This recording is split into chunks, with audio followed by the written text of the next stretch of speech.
9 games in, Mike, do you have a feel for how good this team is and pretty much know what you're going to get each week from them? Better now. We've gone through some changes personnel-wise, and when that happens, you feel good about your players, and there's a side of you that's anxious to see them play because they've practiced, and you'd like to see what they do in a game. I mentioned, I guess it's been 6 weeks now that I was looking forward to seeing Jeremy Smith play because he had worked his tail off, and I wanted to see him. He had that look like he was hungry. But when you have players shuffling in and out at multiple positions that don't have a lot of experience at playing at this level, you're not really sure what's going to happen on game day. And so there's some uncertainty at times as what they'll do.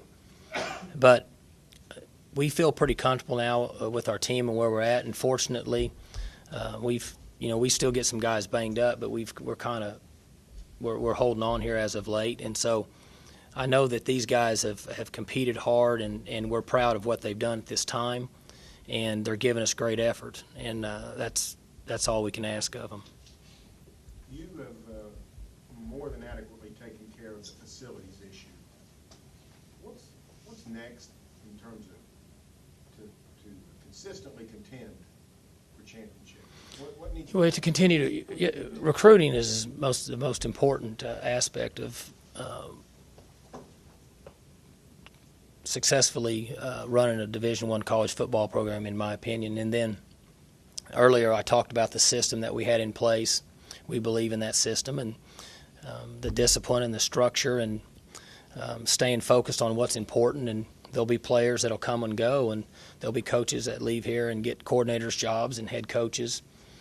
But as long as the system in general stays in place, and then I still think it's important for coaches to never panic.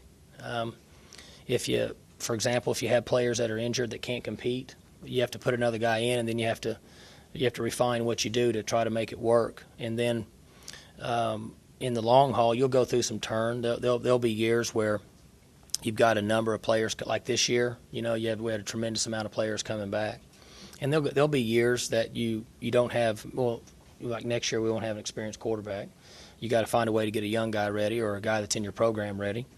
And then you'll have certain key areas through your team that you don't have enough returners, and you just got to stay the course. You got to stay the course and keep working and keep recruiting. So you'd like to have an indoor facility, but does it hurt you in any kind of real way not to have it yet?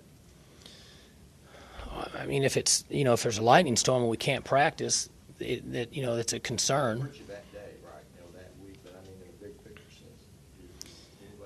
Well, it depends on how you look at it. You get 2.5 practices per week. You get a Tuesday practice, a Wednesday practice, and a Thursday practice, which is light.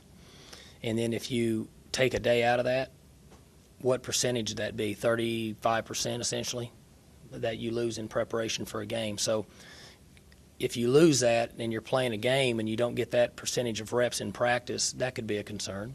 You ever had a kid say, well, I'm going here instead of Oklahoma State because they have an indoor facility? Have not. That has not happened to me. You hear that in recruiting all the time, but that has not happened here. There'll eventually be an indoor here. For whatever reason, it's not happened yet, but we haven't had players come to us and say that I'm going to go to this place because they have an indoor and you don't. That has not happened to us. I don't foresee that happening. I guess it could, but I would only hope that. Well, I'm just going to give an example. I have 3 boys, and I hope they don't choose where they're going because where they have an indoor center. I hope they choose where they're going because of the people and the quality of the program and the education and the things that are, in my opinion, are far, far more important.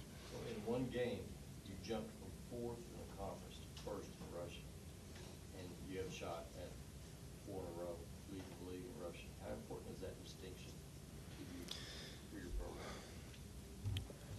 You talking about recruiting? No, sir. No, just in rushing, to be the Big 12 rushing champion 4 years in a row.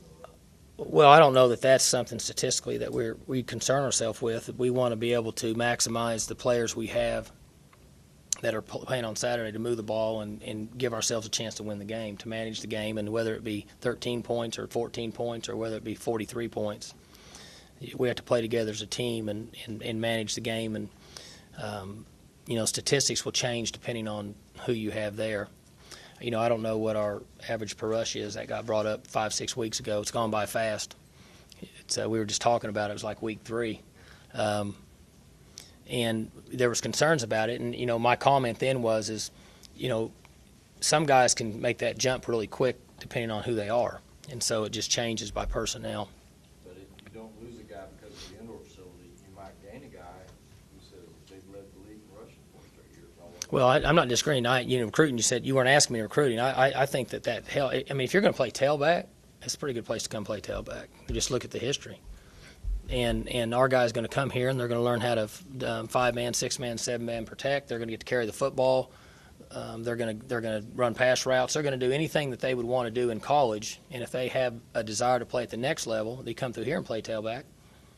There's going to be preparation for that. So it's a pretty good place to play tailback. How much would you enjoy seeing Keith Toston get 1,000 yards, considering how important he's been to you? Anything that Keith can earn is very well deserved because he's done it the right way. He's never said a word. He's practiced hard. He gets beat on. He gets sore. He comes back out and practices. He's not.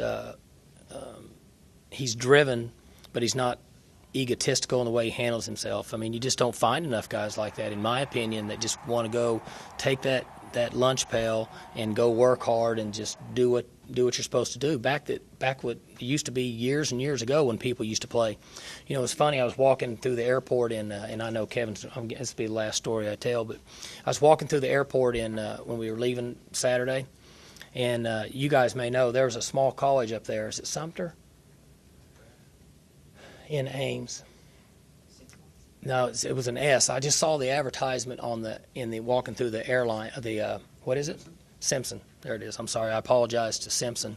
But I walked through there, and they had a banner in the airport, and it had pictures of their school. It had like students walking to campus, had like some professors, and then it had a big picture of 2 or 3 football players, and they were celebrating. And I was walking by there, and I looked at it, and I thought, you know what? Those guys are playing the game because they love to play football. Because I'll bet you that they're probably not on full scholarship up there unless it's academics. I don't have the history of the school, but it was an example of Keith Toston. Keith Toston loves to play football. And, boy, those guys, they should get everything they receive because they're fun to be around. You talk offense, defense, and it seems like sometimes the kicking game gets overlooked, and it's been such a big weapon for you guys this year. We've done a decent job. Of late, we haven't performed as well as we'd like to. We need to cover better. But, we feel good about Parrish Cox. When he's got a chance to receive the ball, then in most cases something good will happen. Quinn Sharp's been good, yeah. He's really been good. I think he's at some point was leading the nation in where you kick it out of the end zones, right? Touchbacks, yeah. He's doing good. So, all right, guys.